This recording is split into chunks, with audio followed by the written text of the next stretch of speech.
Charlie Kirk, the political, I don't know, pundit or just Oh, he's a YouTuber. right wing, very, very, very, very right wing. He's a podcaster. I He's see him on. I get him on. He pops up on Instagram for he's me. So, he's an influencer. so he gets assassinated Yep. from. See, what I thought initially was an impressive, weird word, a difficult distance, let's say, to hit a target at, which was 200 yards. But I brought that up to you, who is ex-military and I'm not, and you said no, I could do it. I could do much further with less Without a scope. sophisticated, without a Yeah. scope, right? So, So what you've got is you've got a shooter who had, again, much like the shooter that got the shot off at Trump in Pennsylvania, you've got a guy that's on top of a bill. I mean, what does it cost? I'm not talking about for like a war drone, but isn't there like a $7,000 drone that a college could have that they could maybe before somebody shows up, they could maybe just, I don't know, scan the campus and see if there was somebody on one of the rooftops or one of the buildings, like especially directly in front of the speaker? I mean, is that asking too much? I mean, I know it's Utah, but well, but they were even the numbers I saw when I saw the report. Maybe it's new information's come out. The 3,000 attendees right. and 6 officers to police the crowd of 3,000. This seems to me, not having law enforcement experience, to be a very low number Well, no, because for a crowd that he big. does these all the time. He does these events all the time on campuses. Mm-hmm. So this is just, and as shitty as this sounds, and I don't mean it to be, for him it was just a fucking Wednesday. Yeah. You know, But should there not have been more of a law enforcement presence, I'm what would they saying? have done? It Um, wasn't like it was Anwar Sadat and somebody ran up with an AK-47 and shot during a parade into the fucking parade well, box. because of the distance you're saying, but maybe you could have policed the. I guess that also this isn't Secret Service. This isn't. He's not a This, politician. This isn't no, an elected official that would get the that kind of. Congress doesn't get protection. Johnson gets it because he's third in line. So you got a guy that's got a bolt action weapon uh, with a scope and not a professional shooter because, and this is just I'm just the hypotheticals from the little bit of news that I've gotten and information on the shot, and then watching unbelievably for 20 minutes every iPhone and Android that was in 4 miles of the shooting show me the clip of the guy being killed. Mm-hmm. Um, but it looked to me like he probably preset that scope at maybe 100 yards. And when he got ready to take the shot, everybody knows that what a trigger on a weapon looks like, but it's not, the piece of metal isn't straight. The piece of metal is like a half, not a half moon, but like a sliver of a moon. There's a circulation where Mm-hmm. your finger fits into the groove. Mm-hmm. And if you know if you've shot long distance before, you your fingertip is towards the bottom of that trigger because that's where you pull, you breathe out, breathe in, breathe out, hold, and then you pull until you get the shot. And you pull nice and slow. And it looked to me like this kid pulled high on the trigger and he probably being Explain set. to me what that does. If my finger is literally higher on the trigger than toward the tip, it's gonna because it raises the rifle? well, it's gonna raise the round because it's gonna take more pressure. You're not gonna. It's just not. Yeah, that's probably. I would say that the sight being off was probably a 4-inch pull, and him pulling high on the trigger was probably another 4-inch pull upwards.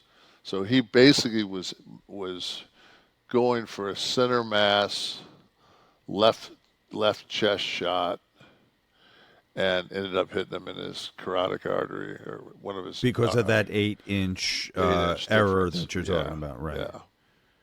So with the trigger, because of the just naturally anything, if you pull further down, it's like choking up on the on a bat or swinging the bat low. It's gonna it just takes, and that's all shit you learn. Mm-hmm. But the thing is Well, you can become very proficient, at anything with putting in enough time. I mean, there's probably not a guy listening that can't jerk himself off better than any other human that he could talk through. Because we've all been pulling our knobs since we were 5. Of all the coverage I've seen of this, that's the most enlightening. Like, I haven't seen that. Nobody really position. covers the knob. No, I didn't. I was hoping the proficiency of jerking off and going out and putting 200 rounds down range. Van Jones, like nobody I saw, none of the talking heads covered that. But they're not going to. Because I guess I'm the only person on earth that jerks off because I'm the only one that talks about it. Everybody else like, "Whoa, no, I don't need to do that." Really? Okay. People say that? Yeah, people, Because that's a bravado. They obviously don't have testosterone of 610 if they're saying that they don't need to release. Kevin, in all this, though, with the bipartisan wishes, I'm not talking about the trolls that go on and take every opportunity to, but people of consequence, leaders, elected officials from both parties, the denouncing of political violence. It's good to at least see that unification there. We don't always get that. I know the Paul Pelosi thing, there was some... yeah, but I mean... Minnesota House Speaker, what was it, Hortman, that got killed? Was it when they shot him right there at the house? They killed him at the house. And her husband, yeah. There was some Marxist, that's what you get for being a Marxist from some of our friends on the other side of the aisle. Yeah, but see, there wasn't an optic to that. Like, this guy got shot, and everybody is basically... Anybody that's wanted to watch this person be killed has watched it. Mm-hmm. And it's... I think that anybody that sees somebody killed in real time, they have these Jerry Bruckheimer fucking... visions of what it's like when it happens. Yeah. But what I'm saying is it's still... to see no politicism. Well, we do see politicization. Trump has already said that the liberals made this happen, all that. But people of consequence, he's a buffoon and an asshole. But people of consequence on both sides of the aisle have come out and denounced political violence. It's good to see that. We need that kind of consistent message. Not there's good people on two sides, on both sides, and when it goes one way or the other, or... I am in no way. Like when my wife told me about it yesterday, I didn't go, "You're kidding me." Like, I wasn't surprised at all. Well, we've sat through one attempt on Trump's life, and then someone in a bush who potentially could have done it during at the golf course again. So. And we're primed for this, like you said before. It's the school shootings seemingly every week. I think this particular specific to him. You mean? Yeah, I think that he really. I mean, from the from the Minnesota incident. Him and Van Jones have went back and forth, and he's questioned Michelle Obama's intelligence and other people's. Uh, I mean, he pushes the buttons. Mm-hmm. So it's one of those things where, like Bannon's one of those guys that pushes buttons. Like, do we really have somebody on the left that does that? I mean, Jesse Waters from Fox News last night said, "Well, they've went ahead and done it. They've started it. We need to go to war with these people." And we don't even know who the shooter is. Yeah. I mean, it's just like, but he wants the guy from MSNBC to be fired immediately, yet he's instigating and throwing fuel on on this national divide that we already have. Mm-hmm. And I think when it comes down to it, provocative talk, to somebody that has a degree of intelligence is you accept it, you fucking, you put it through your brain and you're just like, fuck him. But if you're some fucking, There are people that are more easily swayed. well, yeah, if you're a mouth breathing 60 IQ guy, and some call like a very specific call like that, Kevin, should be punishable under law for inciting. I think so. Yeah.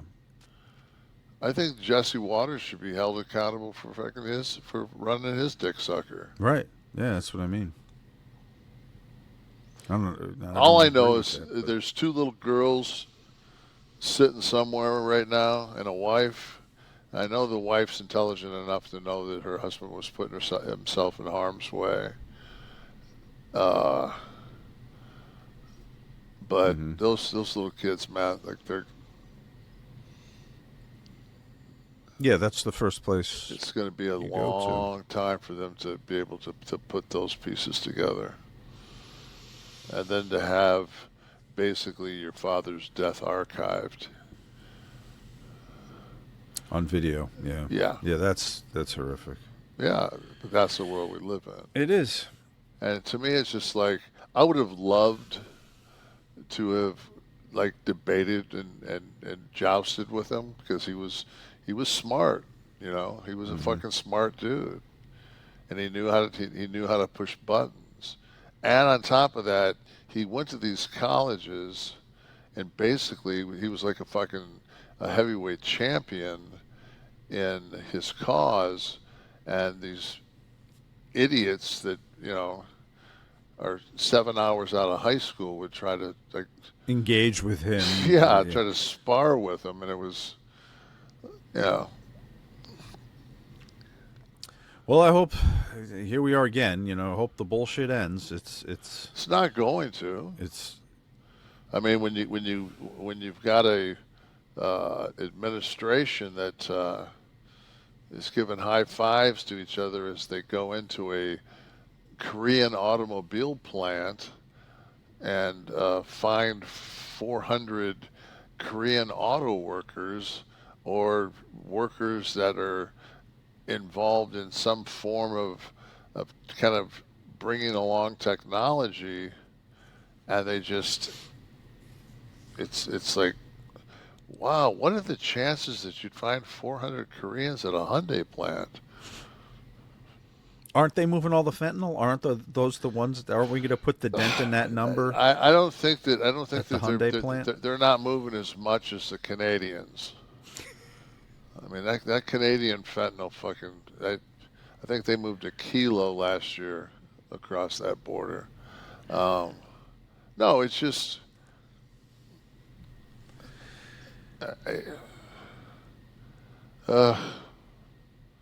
Listen, you know what? Washington D.C. is a safer place, much cleaner anyway. Washington D.C. is a much cleaner place. So if they're moving that much fentanyl, thank you. You know all the assassination talk, Kev. My latest book came out this week, and so it's always interesting to see what people talk about, right? So this is a book that spans 20 years of espionage and intrigue in Cuba, the United States, the CIA, the FBI, Miami's drug dealing scene in the 70s and 80s, Castro, and the thing that the press seems to keep coming back to is the JFK stuff that's in here. It's still such a thing. And I guess, I mean, obviously there's a time when people trusted their government, Kev, and yeah, until you read the Warren Commission, then you went, "Are you fucking shitting me?" there's just a lot of paperwork on a lot that I had to sift through, and damn it, those Cuban exiles are in a lot of it. And the part of the book that specifically deals with this is that when Ricardo Morales was in the CIA training camp in Homestead, Florida, it was mostly Cubans being trained to go back, Brigade 2506, Bay of Pigs, and get Castro. But there were some gringos there. I think Barry Seal, who, if you saw I think he was immortalized in the Tom Cruise film American Made, the pilot. But also a guy, Ozzy, who was not a great shot. Morales later told his sons. Turned out to be Lee Harvey Oswald. Didn't know it at the time, but then, of course, saw who he was on TV. And when Monkey's kids were getting older and they were talking about the JFK assassination that they were learning about in school, they asked their father about it. And he said, "I saw that guy shoot in camp. He couldn't have done it." And he was actually sent, he and unnamed Cubans, as best I could put together, don't know the identities. He was sent to Dallas the day before, on the 21st of November, as part of a cleanup crew. He was just told to go. He was armed, told to wait in a hotel for orders. None came. The Kennedy assassination happened, and he was sent back the next day. But all very curious. So they can release all the documents they want to in Washington. You're never going to read about a smoking gun. You're never going to read one's own government involved in the assassination of a president. Never. No one would ever put it in writing. They went through such great lengths when they were trying to get into Cuba, get back to Castro, to have the U.S.'s involvement appear nowhere. That's why the 1,500 Cuban men were trained to go back and do it. We couldn't put U.S. boots on the ground. And after the Bay of Pigs, and I have the memo, and I reprinted part of it in the book, the lengths we would have gone to justify U.S. boots on the ground. One of the things that was considered in a memo from the Joint Chiefs of Staff to the Kennedy administration was to sink boatloads of Cubans who were invited here to get out of Cuba, and set off bombs here to kill or maim on the homeland, and have somebody already set up to blame in Castro's organization to justify our going down there and doing that. And getting them with U.S. forces. So they would actually, wow, they would kill our own people. Yes. To pull off the scam that they wanted to do. I have the memo. I'll send it to you. God, man, what's today's date? Today? Oh, yeah. You asshole. Kevin's steering me back into a discussion we have off the air a lot about 9/11. We are taping this on Patriot Day. Yeah. 9/11. Well played, Mr. Nash. Yeah, I'm just, it's just funny how it's, the follow the bouncing ball. They didn't have a problem with it when they killed our president, so. Seems to be in the playbook. I asked Kevin if he wanted to talk about where we were on 9/11, and he said, "I'm not putting them over." Once a worker, always a worker. I'm just not. That plane cannot make that turn at 800 feet above sea level. I'm sorry, especially with a guy that can't drive a Cessna. And You know, mhm, I don't go need. ahead. I don't need any. There's a 14-foot hole in the Pentagon, and the wingspan is 153 feet on that plane. And there's a fax machine on the left side where the plane went through. This got the fax paper unhinged, unburned, untouched. The fax machine's fine. I mean, there's just so much shit, and you just say to yourself, you know what, man?